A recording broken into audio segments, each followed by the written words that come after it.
हाँ, सभी को मेरा नमस्कार। आज बीए द्वितीय वर्ष के लिए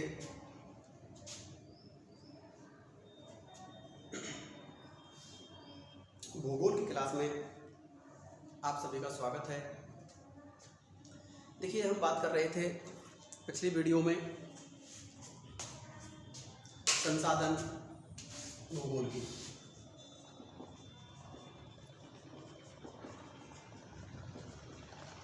संसाधन भूगोल, देखिए संसाधन क्या होता है। संसाधन का मतलब होता है कि एक वह वस्तु जो मानव के काम आती है, वह संसाधन है उसके लिए। अब थोड़ा सा पहले एक बात कर लेते हैं सिलेबस की। बीए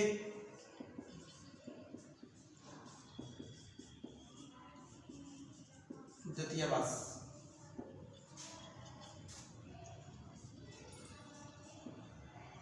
दो बुक्स हैं। नंबर 1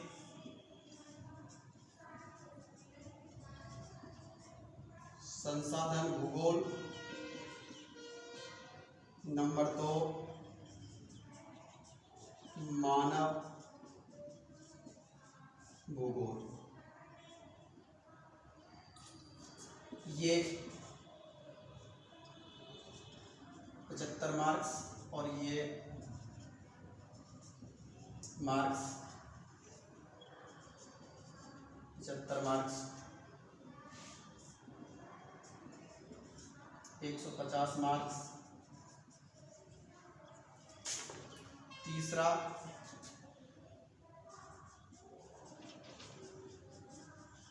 प्रायोगिक भूगोल। प्रायोगिक भूगोल 50 मार्क्स, अर्थात जुड़कर 200 मार्क्स।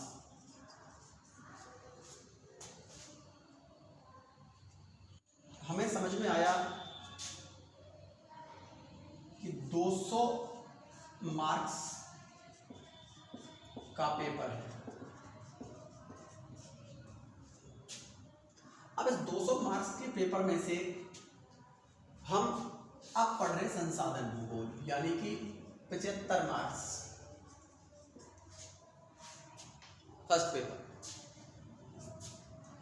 आगे बात करते हैं संसाधन भूगोल की। तो संसाधन भूगोल में संसाधन का अर्थ, प्रकृति, क्षेत्र, इनके प्रकारों की भी बात करेंगे। फिर अगले संसाधनों पर जाएंगे। हाँ, देखिए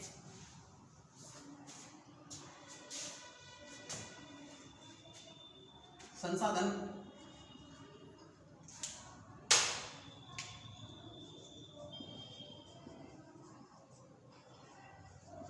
का अर्थ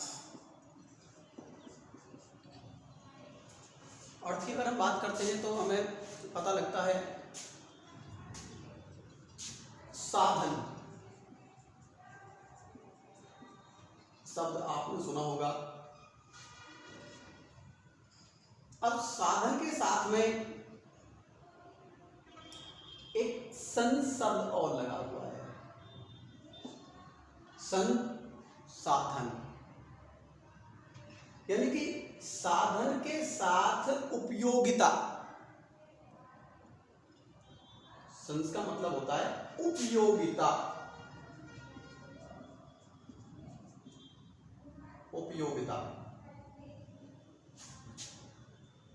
अब वे साधन या वे वस्तुएं जो मानव को उपयोगी हैं, वे सभी क्या हैं?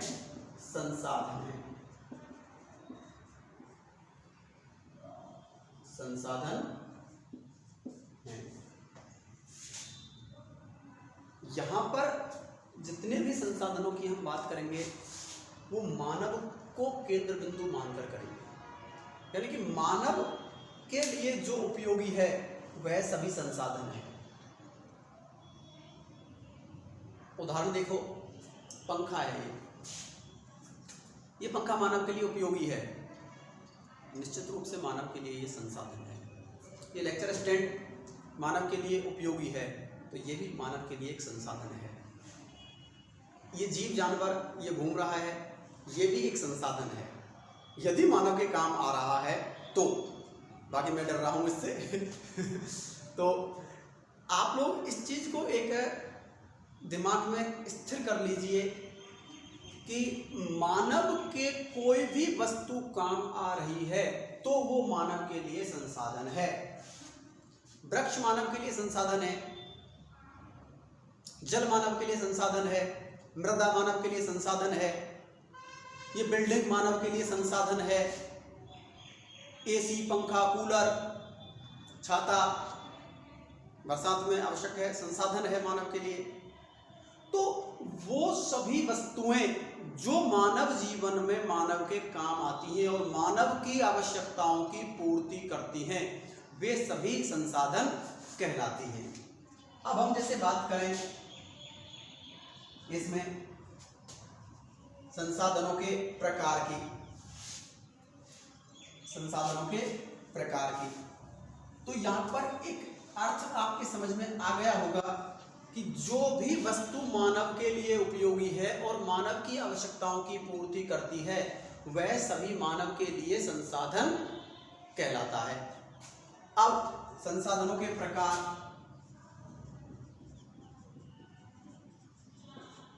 संसाधनों के प्रकार। अब संसाधनों के प्रकारों की बात करते हैं तो दो प्रकार के संसाधन होते हैं। कितने प्रकार के? दो प्रकार के। अब दो प्रकार के संसाधनों में हम देखते हैं संसाधन दो प्रकार के होते हैं। नंबर 1 प्राकृतिक संसाधन और नंबर 2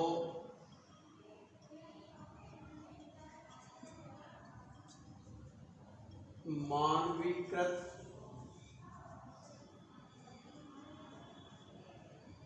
संसाधन। मानवीकृत संसाधन। अब प्राकृतिक संसाधन और मानवीकृत संसाधन, दो संसाधनों की हम बात करेंगे आज की क्लास में। समझ लीजिए, बात करते हैं पहले प्राकृतिक संसाधन की। प्रकृति, एक साधारण सी परिभाषा दिमाग में रखना कि प्रकृति द्वारा प्रदत्त वे सभी संसाधन जो मानव के लिए उपयोगी होते हैं या जो मानव जीवन की आवश्यकताओं की पूर्ति करते हैं, वे सभी प्राकृतिक संसाधन कहलाते हैं। लिख देता हूं, प्रकृति द्वारा प्रदत्त वे सभी संसाधन जो मानव जीवन की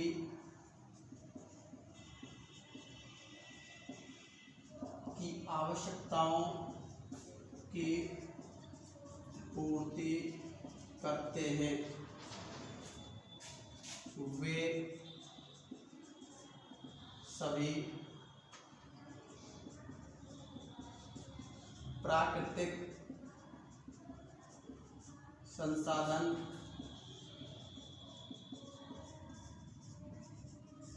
कहलाते हैं।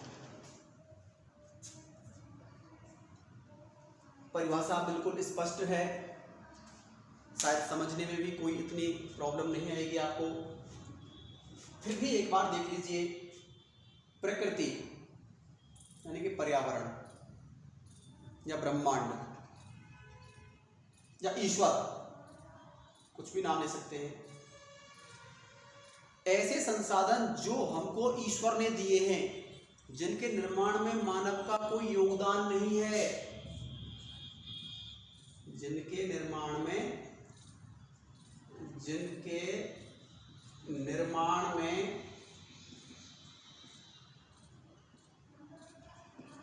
मानव का कोई योगदान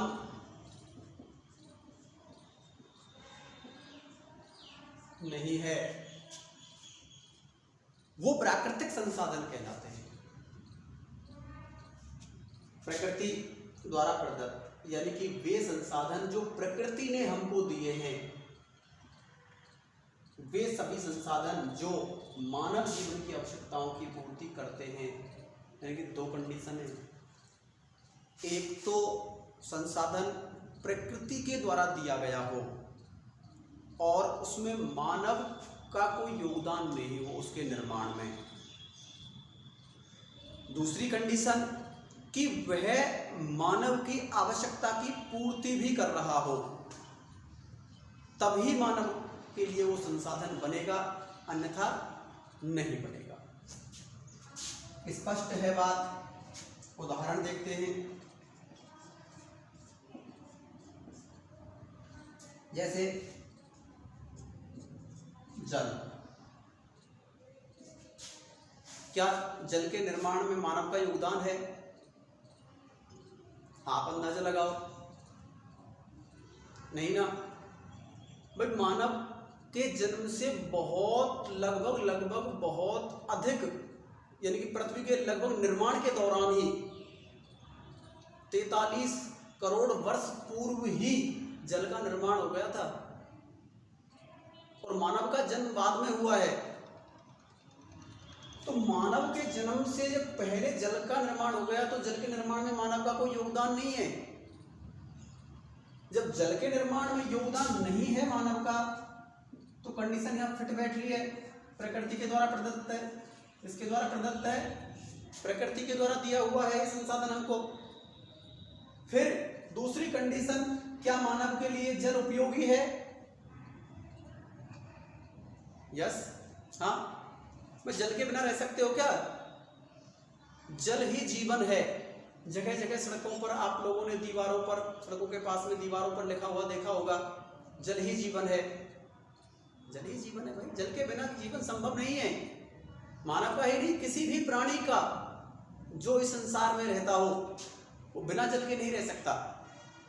तो जल मानव की आवश्यकता की पूर्ति कर रहा है। दूसरी कंडीशन, आवश्यकता की पूर्ति।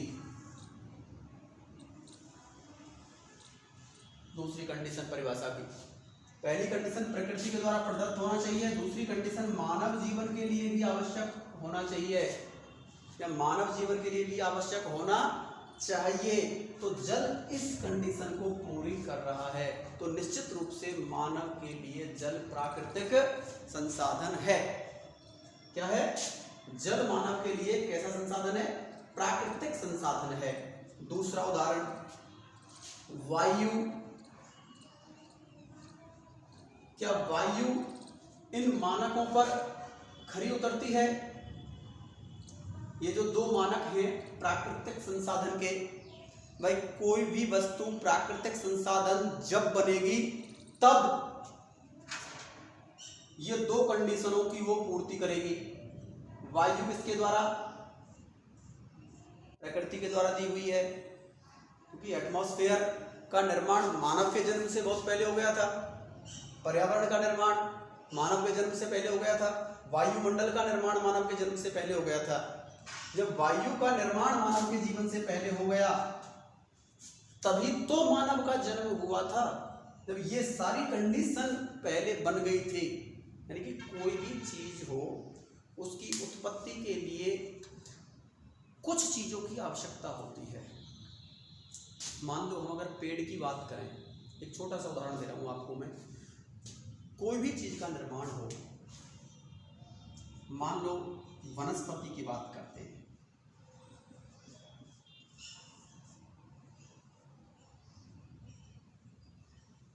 वनस्पति के निर्माण के लिए क्या आवश्यक है? एक वनस्पति कब अपना काम पूर्ण करेगी?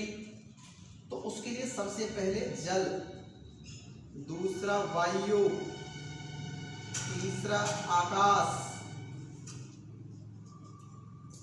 चौथा धरातल और पांचवा सूर्य ताप। ये 5 चीजों की जब आवश्यकता होगी तो निश्चित रूप से वनस्पति विकास करेगी। सेम कंडीशन मानव की है। यदि ये 5 चीजें होंगी तो मानव विकास करेगा, नहीं तो मानव भी विकास नहीं करेगा। मानव भी स्थिर रह जाएगा और मानव का भी अस्तित्व मिट जाएगा। मानव के अस्तित्व को बाकायदा इस धरातल पर सुशोभित करने के लिए इन 5 चीजों की आवश्यकता होती है। और ये पांचों के पांचों कौन सी हैं? प्राकृतिक हैं। किसके द्वारा दी गई है? प्रकृति के द्वारा।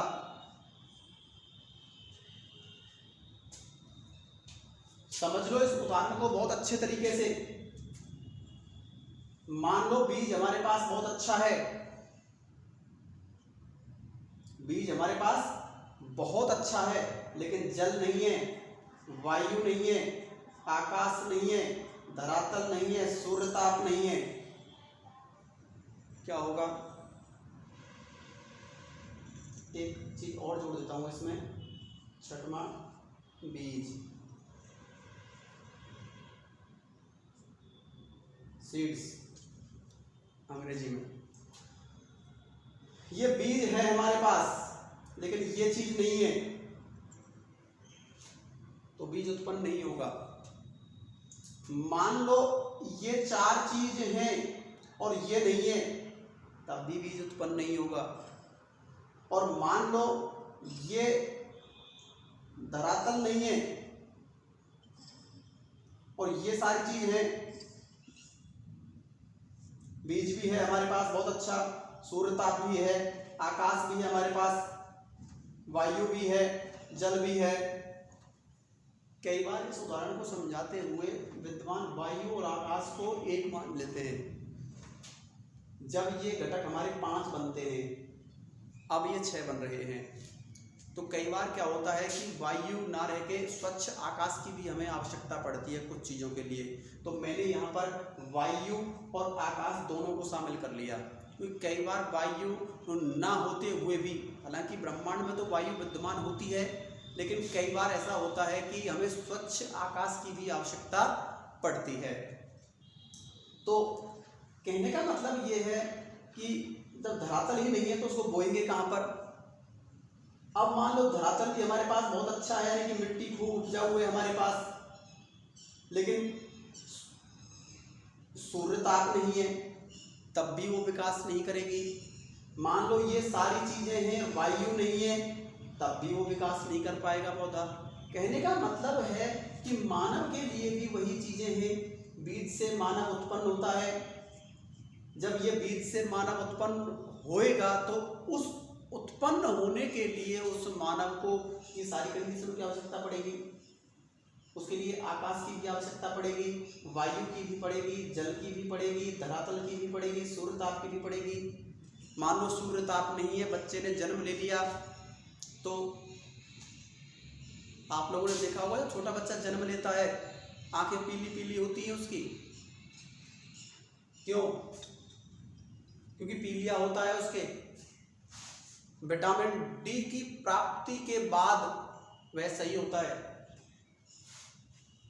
जब तक उसको सूर्य की किरणें नहीं मिलेंगी, जब तक वो सूर्य ताप ग्रहण नहीं करेगा, तब तक वो पीलिया की मात्रा कम नहीं होगी। और कई बार ऐसा होता है कि हम इस चीज़ को इग्नोर करते हैं और कई बार बच्चा मशीन में रखा रहता है, या कई बार हम सोचते हैं बच्चा बीमार हो गया तो हॉस्पिटल भर्ती कर दिया, 10 दिन 15 दिन तक हमने उसको वो चीज़ दी ही नहीं। कई बार झोला छाप डॉक्टरों को दिखा लेते हैं तो वो भी इन चीज़ों को नहीं जानते, तो कई बार वो लंबे समय तक इलाज करते रहते हैं, तो वो पीलिया की मात्रा कम नहीं होती है। पीलिया की मात्रा तभी कम होगी जब एक विशेषज्ञ डॉक्टर उसको या तो विटामिन डी के टैबलेट्स वगैरह कुछ इलाज करेगा, उसको देगा, या फिर वो सूर्य के सामने उसको बैठाने के लिए बोलेगा कि भाई चाहे भले ही बच्चा बीमार है लेकिन इसको 10 मिनट 5 मिनट थोड़ा सा बाहर निकाल के सूर्य के सामने, सुबह सूर्य उगता है, ज़्यादा तेज़ धूप तो इस पर झलेगी नहीं क्योंकि त्वचा कच्ची होती है, बहुत कमज़ोर होती है। तो जैसे ही वो कहते हैं कि सूर्य उगता है सुबह सुबह तो धूप कम होती है, तो उसके सामने उसको लेके बैठें तो पीलिया की मात्रा कम हो जाती है। ये डॉक्टर्स का कहना है। अब आप समझ गए होंगे कि मानव के लिए कौन कौन से ऐसे संसाधन हैं जो प्रकृति के द्वारा दिए हुए हैं। तो यहाँ उदाहरणों में आप लिख लीजिए इन चीज़ों को कि एक मानव के लिए जो आवश्यकताओं की पूर्ति करता है, ऐसे प्रकृति ने कौन कौन से संसाधन हमको दिए हैं। तो जल हो गया, वायु, और उसके बाद में हम बात करते हैं मिट्टी यानी कि धरातल। धरातल ये हमारे लिए क्या है? प्राकृतिक संसाधन है आदि। जल हो गया, वायु हो गई, मिट्टी हो गई, सूर्य, और जो अभी मैंने बताए थे यहाँ पर वो सारे के सारे संसाधन यहाँ पर हम शामिल कर सकते हैं। तो अब एक स्पष्ट परिभाषा आपके सामने उपस्थित हो गई होगी और ये भी पता लग गया होगा कि संसाधन क्या होता है और संसाधन होने के लिए हम प्रकृति से कौन कौन से संसाधन प्राप्त करते हैं। तो प्रकृति से संसाधन प्राप्त करने की बात आती है तो ये जल, वायु, मिट्टी, सूर्य, धरातल, ये सारे के सारे संसाधन हमारे प्राकृतिक संसाधन के रूप में गिने जाते हैं। तो ये चीज़ें आप लोगों के लिए बहुत बेटर हैं, आप लोग अच्छे से इनको समझ सकते हैं। दूसरा हमारा संसाधन आता है मानवीय संसाधन।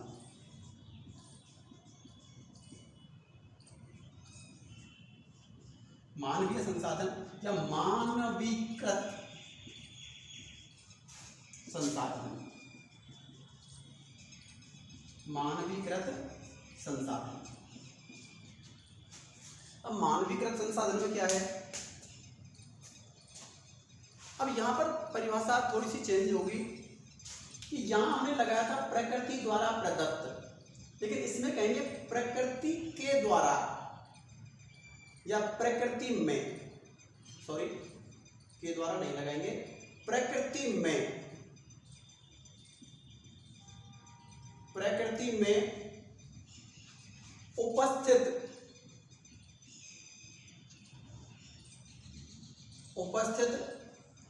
वे सभी संसाधन जो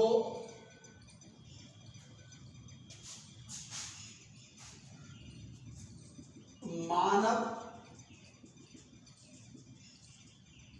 द्वारा निर्मित होने के साथ मानव की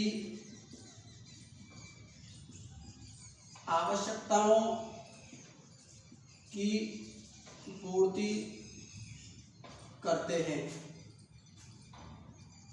मानव की आवश्यकताओं की पूर्ति करते हैं, उन्हें मानवीय संसाधन कहते हैं। आपके समझ में आ गई होगी परिभाषा, समझा देता हूं इसको। यहां पर प्रकृति द्वारा प्रदत्त थे, लेकिन यहां पर प्रकृति में उपस्थित है, यानी कि इस पर्यावरण में, इस प्रकृति में जो भी संसाधन उपस्थित हैं और जिनके निर्माण में और जो मानव के द्वारा निर्मित हैं, यानी कि जिनका निर्माण किसने किया है, मानव ने किया है, और मानव की आवश्यकताओं की पूर्ति भी करते हैं, उन्हें मानवीय संसाधन कहते हैं। प्रकृति में उपस्थित वे सभी संसाधन जो मानव द्वारा निर्मित होते हैं, मानव की आवश्यकताओं की पूर्ति करते हैं, उन्हें मानवीय संसाधन कहते हैं। यहां भी वही दो कंडीशन बनती है भाई, एक तो मानव की आवश्यकताओं की पूर्ति करते हो और एक मानव द्वारा निर्मित हो। प्रकृति में आप सब देखते होंगे दो ही प्रकार की वस्तुएं हैं, या तो प्रकृति ने बनाई है या मानव ने बनाई है। आज तक के इतिहास में आप देख लो कोई भी वस्तु उठा के कि उसके निर्माता दो ही हैं, या तो प्रकृति या मानव। जब मानव और प्रकृति ही निर्माता है तो निश्चित रूप से संसाधनों के प्रकार भी कितने बने, दो, एक और दो, एक और दो। जब प्रकृति संसाधन और एक मानवीय संसाधन जो प्रकृति ने दिए हैं, या प्रकृति द्वारा निर्मित संसाधन और मानव द्वारा निर्मित संसाधन। अब प्रकृति द्वारा निर्मित की बात कर ली हमने, अब मानव द्वारा निर्मित संसाधनों की बात कर लेते हैं। तो मानव द्वारा कौन कौन से संसाधन निर्मित हैं? मान लो मैं बात करता हूं लेक्चर स्टैंड की। भाई जहां तक ये वनस्पति थी, जब तक पेड़ में थी ये लकड़ी, तब तक तो क्या थी, प्राकृतिक संसाधन थी, क्योंकि वनस्पति क्या है, प्रकृति की देन है। हाँ, अब ये नहीं कहोगे आप कि साहब पेड़ तो मानव लगाता है, मानव के द्वारा निर्मित है। हाँ, मानव उसका संरक्षक कह सकते हैं। मानव क्या है, प्रकृति का संरक्षक है, उसकी रक्षा करता है, उसको बचाए रखने में योगदान है। पेड़ भी लगाता है मानव, लेकिन बीज तो प्रकृति ने ही दिया ना। आजकल तो खैर कृत्रिम बीज चल रहे हैं, हम नहीं कह सकते इस चीज के लिए, लेकिन एक सामान्य तौर पर अगर देखा जाए और अगर हम भूगोल की बात करते हैं तो भूगोल में वनस्पति को एक प्राकृतिक श्रेणी में रखा गया है। ये प्राकृतिक वस्तु है। अब उसमें से हमने लकड़ी तोड़ी और उसको अपने हिसाब से हमने लेक्चर स्टैंड में परिवर्तित कर दिया, या एक कुर्सी बना दी, या एक बेड बना दिया, एक आलमारी बना दी। तो आलमारी, बेड, कुर्सी और लेक्चर स्टैंड ये सभी क्या हुए, मानवीय संसाधन है। मानव ने अपनी आवश्यकता की पूर्ति के लिए ये निर्मित किए। समझ गए भाई? सीधी सी बात है, जिस चीज के निर्माण में मानव का योगदान नहीं है वो तो क्या है, प्राकृतिक संसाधन है, और जिस चीज के निर्माण में मानव का योगदान है वो मानवीय संसाधन है। कुछ उदाहरण आपके सामने प्रस्तुत कर रहा हूं, जैसे जल विद्युत।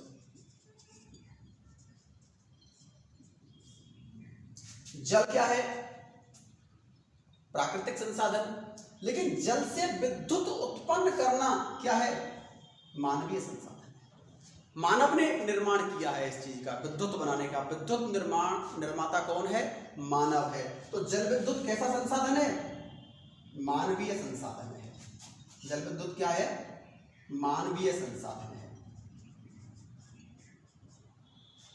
जल विद्युत की बात हो गई। उसके बाद में कृषि कैसा संसाधन है, मानवीय संसाधन है। मानव ने कृषि करना प्रारंभ किया, उससे पहले कृषि होती ही नहीं थी। जब मानव नहीं था तो कृषि कौन करे, कृषि शब्द ही नहीं था। मानव की उत्पत्ति के बाद में कृषि कार्य प्रारंभ हुआ और सबसे पहले मानव ने कृषि करना प्रारंभ किया। तो कृषि मानवीय संसाधन है। सौर ऊर्जा,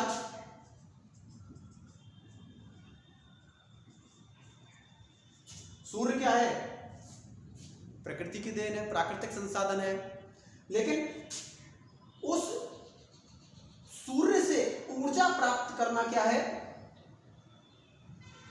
सौर ऊर्जा, मानवीय संसाधन है। भाई जल से विद्युत उत्पन्न करी, ये मानवीय संसाधन है। ये सूर्य से ऊर्जा उत्पन्न करी, ये भी मानवीय संसाधन है। प्रकृति से लकड़ी प्राप्त करी, वनस्पति से टेबल, कुर्सी,